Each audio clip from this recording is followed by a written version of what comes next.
Poland just handed Ukraine something that changes the math on the entire Eastern Front.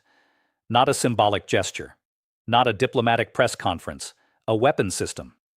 Specifically, Poland has begun delivering the AHS Crab 155mm self-propelled howitzer in a new, significantly upgraded configuration, along with a substantial ammunition package that Warsaw has quietly been stockpiling for months. 48 units. That is not a typo. 48 modern, NATO-standard shoot-and-scoot artillery platforms just crossed the border into Ukraine, and the thing Russia was not ready for is not the howitzer itself. It is what Poland did to it before sending it. Welcome to States News. If this is your first time here, subscribe and turn on notifications, because what we cover on this channel is not the surface-level headline you will get from a 30-second news segment. We go deep into the strategy, the technology, and the geopolitical consequences that most outlets either miss or choose to ignore. And today, this story has layers that deserve every minute of your attention. Here is what I am going to show you. First, I am going to walk you through exactly what Poland sent, including the specific technical upgrades that make this delivery fundamentally different from every previous Crab transfer. Second, we are going to examine why Poland made this move now, because the timing is not accidental, and it connects to a much larger strategic calculation Warsaw has been making about its own security and its role inside NATO. Third, I am going to show you how this delivery fits into a broader transformation in Ukraine's artillery doctrine, one that has been happening quietly for the past several months and that Russian military planners appear to have badly underestimated.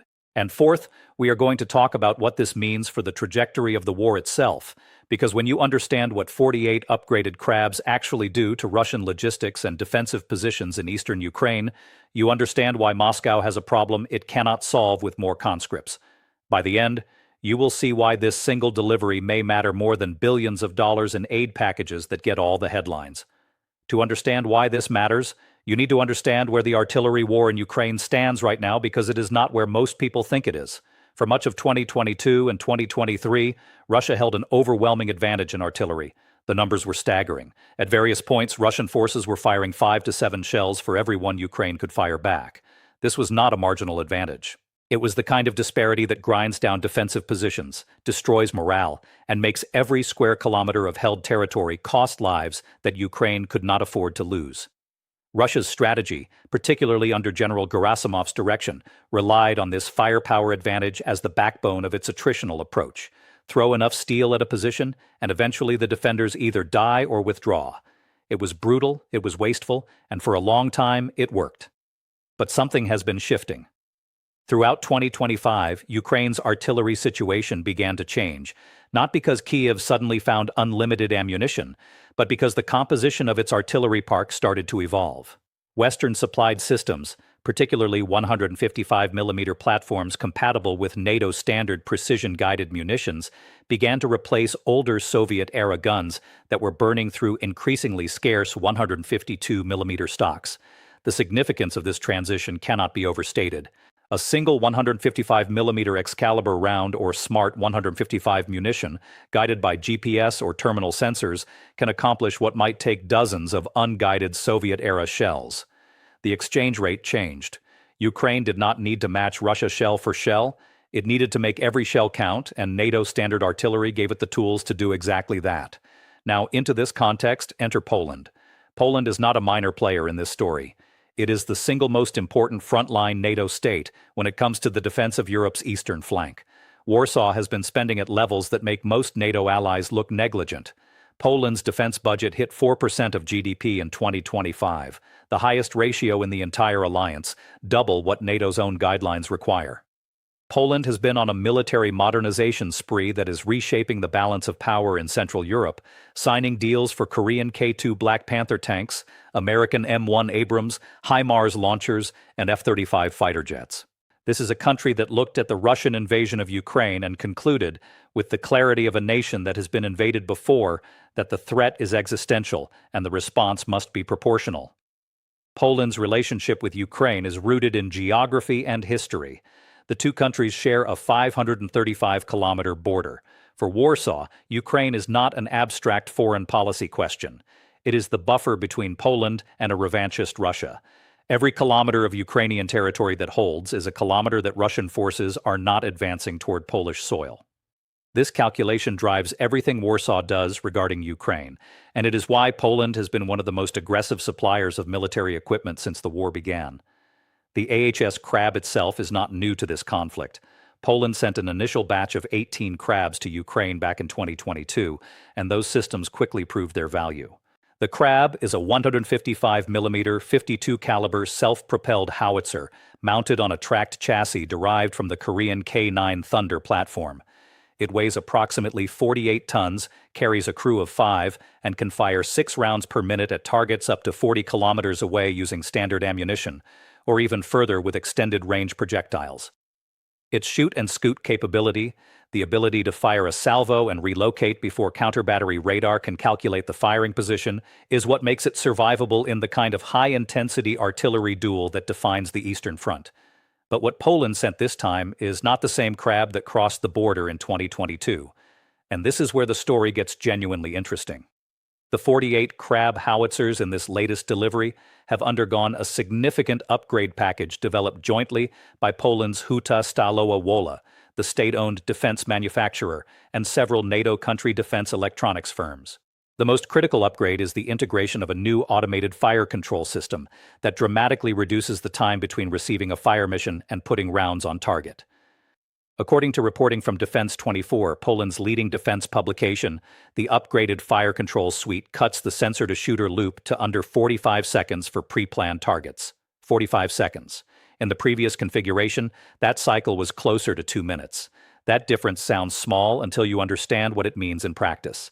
In counter-battery operations, the window between detecting a Russian artillery position firing and that position relocating is measured in minutes. Shaving over a minute off your response time is the difference between hitting the enemy gun while it is still in place and hitting an empty field where it used to be. This single upgrade fundamentally changes the kill probability against Russian artillery. The second major upgrade involves digital communication links that allow the Crab to integrate directly with NATO standard battlefield management systems, including the systems used by Ukrainian forces operating Western-supplied counter-battery radars, like the AN/TPQ-36 Firefinder. This means that when a Firefinder radar detects an incoming Russian shell and calculates the firing position, that targeting data can flow directly to the Crab's fire control computer without a human being manually relaying coordinates over a radio. The entire chain, detection, calculation, transmission, targeting, firing, becomes semi-automated. The radar sees the Russian gunfire, the data flows to the howitzer, the crew confirms the mission, the rounds are in the air, and the Crab is already moving to its next position before the Russian crew even knows it has been targeted. Now, let me show you why this matters at the operational level, because the tactical improvements are impressive, but the strategic implications are what keep Russian planners awake at night. Russia's artillery advantage has always been quantitative, not qualitative. Russian forces use massive volumes of fire from older systems, primarily the 2S-19 Mesta and towed 2A-65 MSTA-B howitzers, supplemented by multiple launch rocket systems.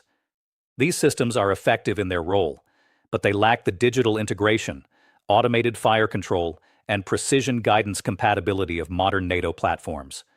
Russia compensates with volume. It fires more shells from more guns to saturate an area. This approach requires enormous logistical support, thousands of tons of ammunition flowing forward through rail networks, supply depots, and truck convoys to feed the guns. Here is the vulnerability. That logistical chain is long, it is identifiable, and with precise enough artillery, it is targetable. 48 upgraded Crabs firing NATO standard precision munitions do not need to match Russia's volume. They need to hit the nodes that sustain Russia's volume. An ammunition depot destroyed by a GPS-guided Excalibur round eliminates not one shell, but thousands. A rail junction disabled by accurate fire does not just stop one train, but disrupts an entire supply line for days. This is the asymmetric logic that NATO planners have understood for decades, and that Ukraine is now operationalizing with increasing sophistication. You do not outshoot a quantitative advantage. You dismantle the infrastructure that makes it possible. The 48 Crabs also address a problem that Ukraine has been struggling with for months, which is crew fatigue and equipment attrition in its existing artillery park. Western-supplied howitzers have been under enormous strain. The M777 towed howitzers provided by the United States and Canada, while excellent weapons, have suffered barrel wear from extremely high firing rates, and their towed configuration makes them more vulnerable to counter-battery fire than self-propelled systems. The PZH-2000s donated by Germany and the Netherlands are outstanding platforms, but have also experienced mechanical issues from sustained high-intensity use. Fresh crabs, 48 of them, with upgraded systems and presumably new barrels rated for full service life, represent a significant injection of capable artillery at a moment when Ukraine's existing systems are fatigued. There is another dimension to this delivery that has not received sufficient attention, and it concerns the ammunition package that accompanied the howitzers.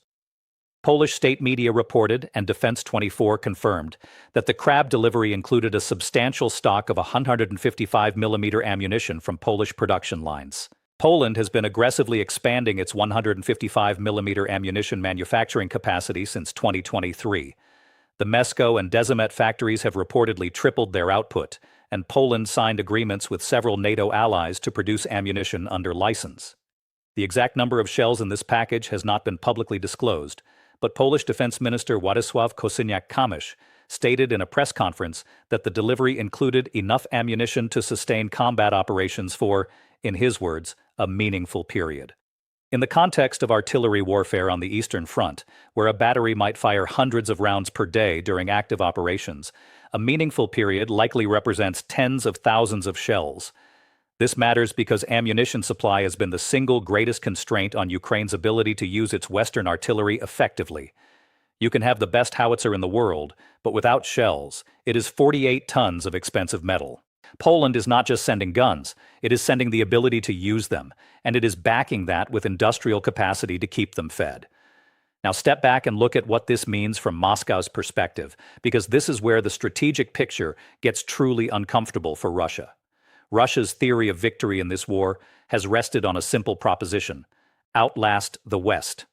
The Kremlin's calculation, stated explicitly by figures like former President Medvedev and implied by Putin's own rhetoric, is that Western democracies will eventually lose interest, that aid will slow, that political winds will shift, and that Ukraine will be left without the tools to continue fighting. This calculation was not unreasonable. Western aid has been inconsistent. The United States went through extended periods of congressional deadlock over Ukraine funding. European nations have been slow to ramp up defense production. The narrative that the West lacks the industrial stamina for a protracted conflict has been a central pillar of Russian strategic patience. Poland just demolished that narrative, not with words, with 48 howitzers, an ammunition production line running at triple capacity, and a defense budget that signals Warsaw is not slowing down but accelerating. Poland's message is not complicated. We are not waiting for Washington to make up its mind. We are not waiting for Berlin to overcome its hesitation. We are building the capacity to sustain Ukraine ourselves if we have to, and we are delivering that capacity now. This has second-order effects that ripple through the entire alliance. When Poland acts decisively, it puts pressure on other NATO members, particularly Germany and France, to match that commitment or face the political embarrassment of being outpaced by a country with a fraction of their GDP. The Polish delivery has already prompted public statements from the Czech Republic and the Baltic states, indicating their intent to accelerate their own contributions. There is a competitive dynamic within NATO that Poland is deliberately exploiting. Warsaw is not just helping Ukraine, it is reshaping the politics of the alliance by demonstrating what committed leadership looks like. For Russia, this creates a compounding problem. Every month that Ukraine's artillery becomes more capable, more integrated, and better supplied, the cost of Russia's attritional strategy increases. Russia is already facing severe constraints on its own defense production. Barrel wear on Russian artillery has been a significant issue, and Western sanctions have restricted Moscow's access to the precision machine tools and specialty steel needed to manufacture replacement barrels at scale. The CNN investigation published in late 2024, which traced Russian efforts to procure CNC machines through Central Asian intermediaries, illustrated just how desperate the situation has become. Russia is cannibalizing older systems, pulling Soviet-era guns out of deep storage that were manufactured in the 1970s and 1980s. These systems are functional, but lack the range, accuracy, and survivability of modern platforms. Meanwhile, Ukraine's artillery park is moving in the opposite direction, becoming more modern, more precise, and more digitally integrated with each Western delivery. Now, I need to be honest about the limitations and complications here because this story is not as simple as Poland sends guns and Russia loses. First, 48 howitzers, however capable, do not by themselves transform a 1,000-kilometer front line. Ukraine's total artillery requirement is measured in hundreds of systems, and attrition is constant. The crabs will make a meaningful difference in whatever sector they are deployed to, but they are not a war-winning quantity on their own. They are an important contribution within a much larger mosaic of Western support that must continue and expand. Second, Russia has adapted. Russian forces have become more sophisticated in their counter-battery tactics, using drones for aerial spotting, deploying electronic warfare systems to jam GPS signals that precision munitions rely on, and dispersing their own artillery to reduce vulnerability. The upgraded crabs will face an adversary that has learned hard lessons about surviving in a contested artillery environment. The advantage the new fire control system provides is real, but not absolute. Third, there is a political dimension that introduces uncertainty. Poland's aggressive support for Ukraine enjoys broad domestic backing, but it is not without critics. Some Polish commentators have raised questions about whether Warsaw is depleting its own military reserves at a time when the threat to Polish security itself is elevated. The Polish government has addressed this by pointing to the rapid inflow of new Korean and American equipment as replacement, but the concern is not frivolous. 48 crabs represents a significant portion of Poland's total crab inventory, and the replacements, while ordered, have not all been delivered. Fourth, we should acknowledge that war is unpredictable. Russia has shown a willingness to escalate in unexpected ways, including targeting Ukrainian rear areas and infrastructure with ballistic missiles and Iranian-designed drones. A more capable Ukrainian artillery force may provoke a Russian response aimed at the logistical chains that sustain it, targeting ammunition depots, repair facilities, or supply routes further from the front line. The contest is dynamic, and advantages are contested rather than permanent. So, where does this leave us? Poland's delivery of 48 upgraded AHS Crab howitzers to Ukraine is not just another line item in the ledger of Western military aid. It is a signal, a capability, and a strategic statement, all wrapped into a single transfer. The technical upgrades, particularly the automated fire control system and digital integration with NATO counter-battery radars, represent a qualitative improvement that amplifies Ukraine's ability to make every shell count against a numerically superior Russian artillery force. The accompanying ammunition package, backed by Poland's expanding production capacity, addresses the critical constraint that has limited Ukraine's ability to exploit its Western artillery advantage. And the political message that at least one NATO nation is willing to lead rather than deliberate reshapes the dynamics within the alliance at a moment when unity and commitment are being tested. Russia was not ready for this, not because Moscow did not know the crabs were coming. Intelligence services on both sides track equipment movements. Russia was not ready because this delivery represents the acceleration of a trend the Kremlin has been hoping would stall: the systematic modernization and NATO standardization of Ukraine's military, funded and equipped by allies who are building the industrial capacity to sustain it indefinitely. Every month that trend continues, Russia's attritional calculus erodes. Every precision-guided shell that finds a Russian ammunition depot or command post makes the strategy of grinding attrition more expensive and less sustainable. The coming months will reveal how Ukraine integrates these systems and where on the front they are deployed. Watch the Zaporizhzhia and Donetsk sectors particularly closely. And watch Poland, because Warsaw is not done.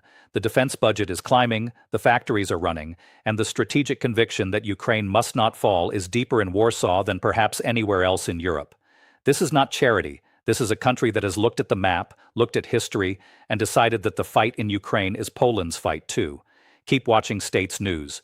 We will be tracking every development as it unfolds, and we will keep giving you the analysis that goes beyond the headlines. Subscribe if you have not already, and I will see you in the next one.